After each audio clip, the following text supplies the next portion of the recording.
Thank you for participating in this presentation on Pennsylvania Charter School Trustees Financial Basics. This session is presented by the Pennsylvania Department of Education and includes an overview of topics related to charter school fiscal management.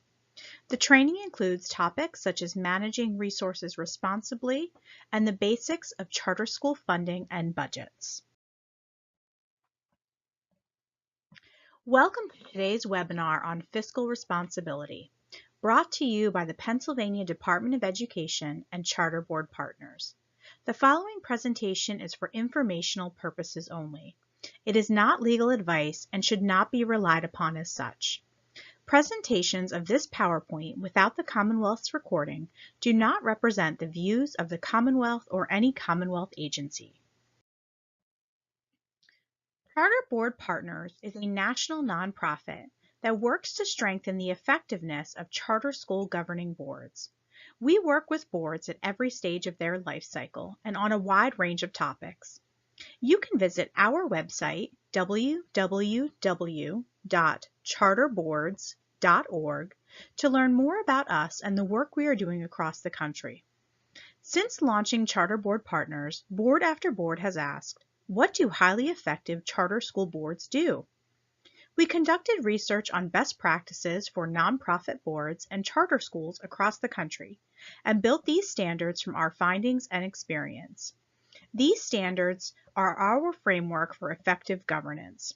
They are meant to be a helpful organizational tool for boards to use when setting goals, creating committees, and evaluating their effectiveness. Today's webinar will focus only on the fifth standard, but you can read more about all of our standards, follow our blog, and access free resources on the Charter Board Partners website. Today's topic is Standard 5, Raise and Use Resources Wisely.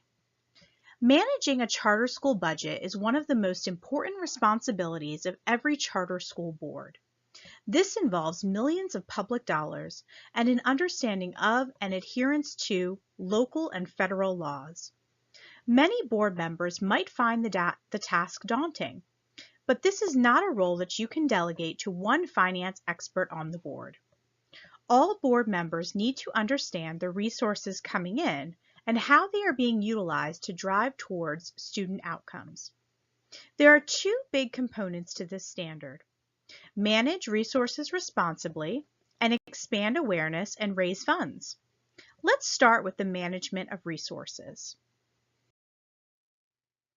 While every board should have a strong finance committee, it is critical that all board members understand the basics of what encompasses a charter school's annual budget. While every board should have a strong finance committee, it is critical that all board members understand the basics of what encompasses a charter school's annual budget. Provide annual training on the basics of charter finance and your school's specific budget to all members of your board. The board must regularly and carefully review financial data, including the annual audit, using this data to make sound board decisions that ensure schools' short and long-term sustainability. Every financial decision should be discussed thoroughly with the focus on its impact on the performance of the charter school, both academically and fiscally. Using a dashboard, such as the Financial Performance Framework created by the National Association of Charter School Authorizers, or NACSA, to make sure the appropriate financial information is being shared monthly with the board at a high level, and approve a budget that allocates resources strategically and ensures that all existing resources, dollars, people, and time, are targeted to improve student achievement. In addition, it is critical that boards receive a comparison between actual and budgeted expenditures in preparation for each board meeting. This is a crucial aspect in monitoring cash flow and adjusting accordingly. As charter schools may have fluctuations in enrollment and tuition rates throughout the school year, it is important that the board and school leadership are monitoring closely to ensure adherence to overall budgetary goals and financial planning. Funding for charter schools is addressed in Section 1725A of the Pennsylvania Public School Code. There is no tuition charged to a Pennsylvania resident attending a charter school.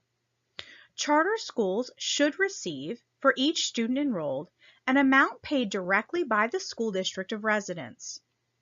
This amount is based upon a statutory funding formula, which establishes how rates are determined for both non-special and special education students. Typically, 85 to 90% of a charter school's board budget is driven by enrollment.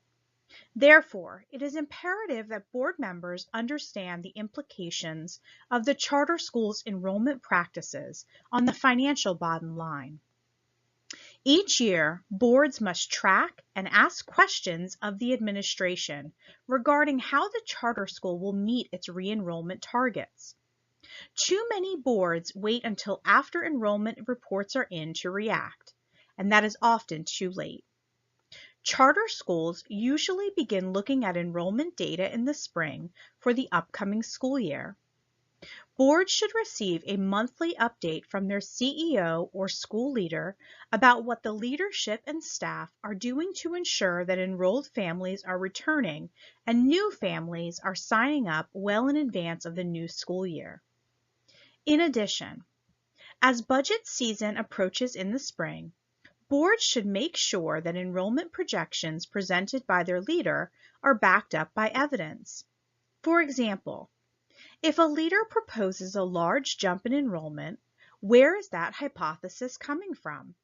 What ground research has been done to ensure that the demand is there? How has the charter school made preparations to add the additional classrooms and staff necessary to absorb an increase in students? Enrollment projections must be given careful thought and attention at the board level, as they directly impact the size of the budget and as a budget shortfall has tremendous consequences for both staff salaries and overall operational expenses. School districts pay tuition to a charter school for students whose parents or guardians legally reside within the school district's boundaries. Tuition rates are calculated based on each school district's budgeted expenditures and are not uniform for all school districts. As noted previously, tuition rates are determined for both non-special and special education students.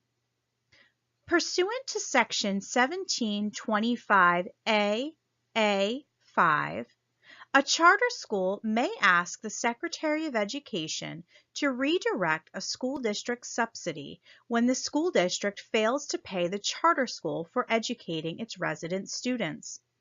The request must be made in accordance with the department's online instructions. In addition, the Pennsylvania Department of Education has the authority to adjudicate funding disputes within the scope of Section 1725A. It is the burden of the school district to demonstrate that it does not owe payments in dispute. Please visit the Division of Charter Schools website to learn more. A link to this information is provided in the resources document to accompany this webinar. Charter school facility costs can often be a major line item in their annual budget. We will now spend a few moments going over some of the important factors for boards to keep in mind. A charter school, including a conversion charter school, must be a separate and distinct entity from the school district that grants the charter. Students enrolled in any charter school must be educated, 1, in a building that is separate from the buildings used by the school district to educate school district students, or 2, in the case of a partial conversion, in an area of a building that is completely separate from any area that is used to educate school district students. A charter school may construct or renovate a facility with state or local funds. However, charter schools are not eligible for reimbursement from the Commonwealth on construction projects. Any construction done by a charter school must be limited to work on its school facilities and may not include work on non-school facilities. Additionally, the charter school law requires a charter school to comply with facility laws and regulations that pertain to the health or safety of pupils. Charter schools and their contractors are subject to certain statutes governing construction projects and construction-related work, including those relating to public bidding for certain projects.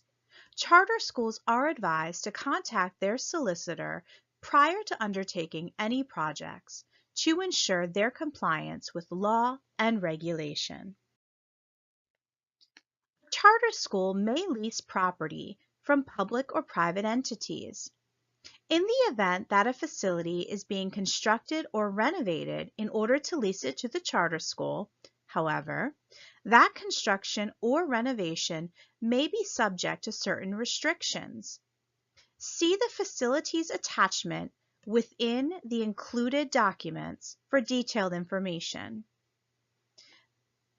Section 2574.3 of the School Code provides reimbursement for leases of buildings or portions of buildings for charter school use. Further guidance on the Charter School Facility Lease Program is available from the Pennsylvania Department of Education's Division of School Facilities, which is responsible for administering this program.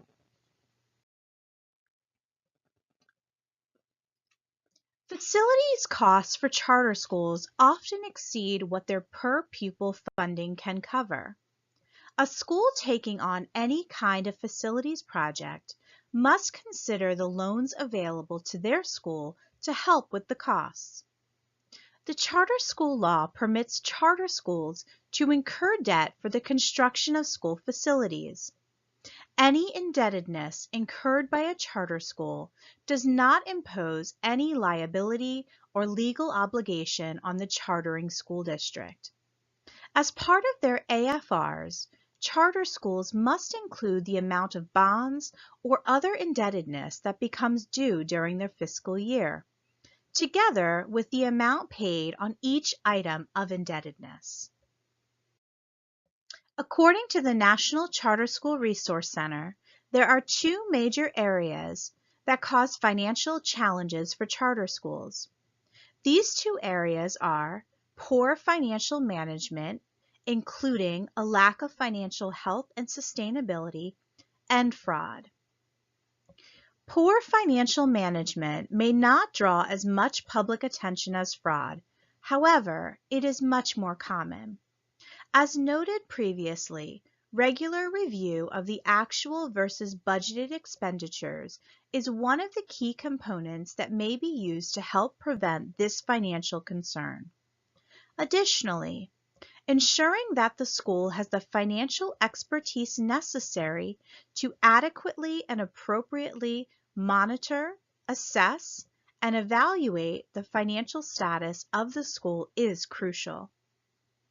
Fraud is another area of financial challenge that charter schools may face. The National Charter School Resource Center provides examples of cases of fraud, which include asset misappropriation, such as fraudulent check disbursements, conflicts of interest in procurement of services or facilities, management companies that fail to deliver services, or inflation of enrollment figures and falsified attendance records. The possibilities of fraud and/or financial mismanagement are impossible to eliminate completely, but there are steps charter schools may take to help minimize the risk. Please take time to review A User's Guide to Fiscal Oversight, a toolkit for charter school governing boards, to learn more about these two challenging areas that charter schools may face. This resource is included in the document to accompany this webinar, which can be found on the Department of Education's website. Another special consideration is in regards to the special designation of 501c3. Section 1703A of the School Code specifically defines charter schools as nonprofits, which must be chartered as a 501c3, a special designation of the IRS tax code. There are some additional considerations that must be understood regarding this designation. First, charter schools are tax exempt. This means charter schools can seek donations, and donations to the nonprofit are deductible. However, the caveat here is that donors cannot seek any personal benefit from those donations.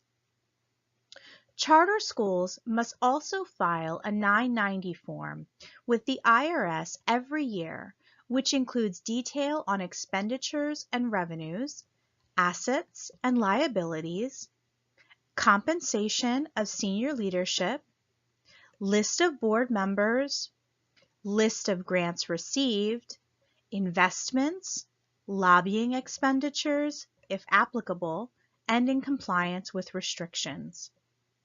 Charter schools cannot be action organizations. In other words, they may not spend money or time, at least not a significant part of time, on lobbying activities and cannot participate in campaign activities for or against political candidates. The IRS website provides more clarity on what is and what is not allowed in terms of political or lobbying activities. Please take time to review this information, which is provided in the reference document to accompany this webinar. And finally, charter schools cannot net and distribute profits.